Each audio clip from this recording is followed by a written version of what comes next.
Жетісу облысындағы Жоңғар Алатау мемлекеттік ұлттық паркінде жабайы аң көбейіп келеді. Мәселен, 2019 жылы 1700-ден аса марал болса, өткен жылы 130 бас артқаны анықталған. Бұғымен қатар елік, тауешкі, қоңыр аю және доңыздардың да өсімі байқалып отыр. Парк қызметкерлері кезекті санақты бастады. Толығырақ тілші материалында. Әліпкеп мұна желдердің суға келген ғой, шүлмен жүрген. Санақа шыққан Кәрім Жапарғалиұлы мен Сергей Давыдченко бірден еліктің ізіне түсті. Кәнігі мамандар Сарқан өзенінен көп ұзамай-ақ жануарлардың бір шоғырын кезіктірді. Аймақты мекендейтін аң құс кейінгі кезде жиі көзге түсетін болған. У нас хорошо прибавились теки. Бізде текелердің саны артып келеді. Бұрын 50 шақты болса, қазір 200-ден асты. Маралдың өсімі де сондай. Әсіресе кейінгі жылдары аю көбейді. Ертеректе 2 қонжықтан туса, қазір 3-тен ертіп жүретін болған. Бұл қоректік азығының жеткілікті екенін айғақтайды. Сарқан филиалының аумағында ғана 44 аю бар. Жоңғар Алатау мемлекеттік табиғи парк. Жануарлар дүниесі мониторингі, ізі жануардың түрі. Мемлекеттік инспекторлар санақ жұмыстарына ақылды технологияны қолданады. Біріккен ұлттар ұйымының даму бағдарламасымен берген геонавигациялық құрылғы 2 жыл бойы сынақтан өткізілді.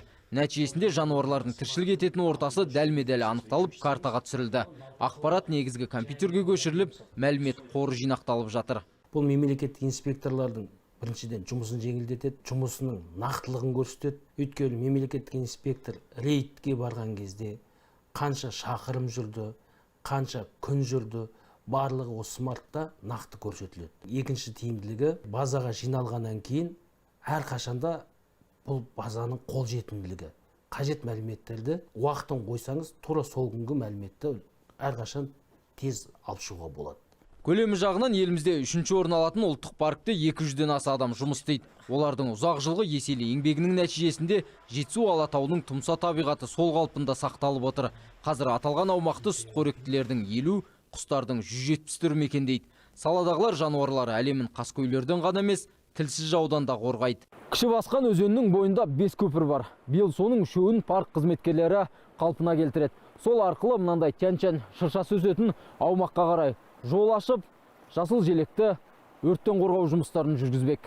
Тынығушыларға Жетісу Алатауын аралату үшін ұлттық парк тарапынан 10 шақты туристік бағыт әзірленген. Биыл олардың қатары тағы 2-мен толығады. Наиболее перспективным туристическим маршрутом является. Туристердің көбі Жасылкөлді көргісі келеді. Сондықтан осы бағытты дамытамыз. Яғни Алакөлден Жасылкөлге баратын маршрут дайындадық. Тополевка ауылында жергілікті әкімдік туристік орталық ашуды жоспарлап отыр. Сол елді мекеннен де бірнеше туристік бағытқа баруға болады. Былтыр ұлттық паркке 3000-нан аса турист келген. Жаңа бағыт ашу арқылы келушілер санын 1,5 мыңға көбейту жоспарланып отыр. Шыңғыс Қалиден, Олжас Байбосынов, Хабар, Жетісу облысынан.